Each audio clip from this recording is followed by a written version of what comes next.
In the previous lessons, I've talked some about hashing and hash codes, and you need to know what that is and how it works in Java. Everything in a computer is made up of a bunch of bits. You can take that bunch of bits and crunch them together into a single number. This number is known as a hash value, and if you use the same hashing algorithm on the same object, you'll get the same value. Now, it is possible for two completely different input value sets to result in the same hashcode value, but different hashcode values guarantee that the input values were not the same.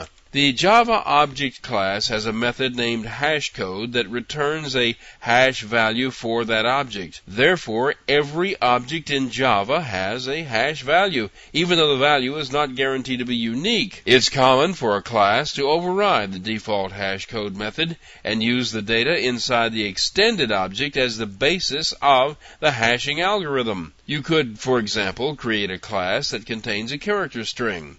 If you were to use the characters in that string to create the hash value, then by comparison of the hash values, you could determine within a level of certainty whether they contained the same string. The default hashcode method usually just returns the value of the address of the object as the hashcode value, so the only comparison that will match is to compare an object to itself. You may need, or you may decide that you need, to override the existing hashcode method. For one thing, it's a rule that two objects that are equal have equal hashcode values.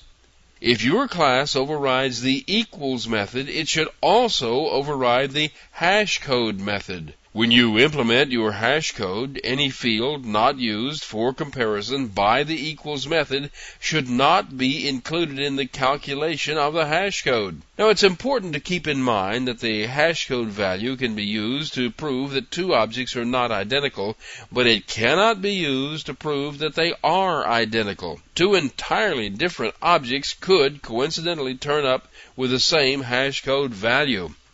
A hashcode can be used to store items and then locate them later rather quickly. If you key the stored items by their numeric hashcode and you come back to find them later using the hashcode, you can tell quickly if it isn't there. If no hashcode matches, you don't have it stored. If the hashcode does match, then you have a strongly probable candidate. Or you may have more than one candidate.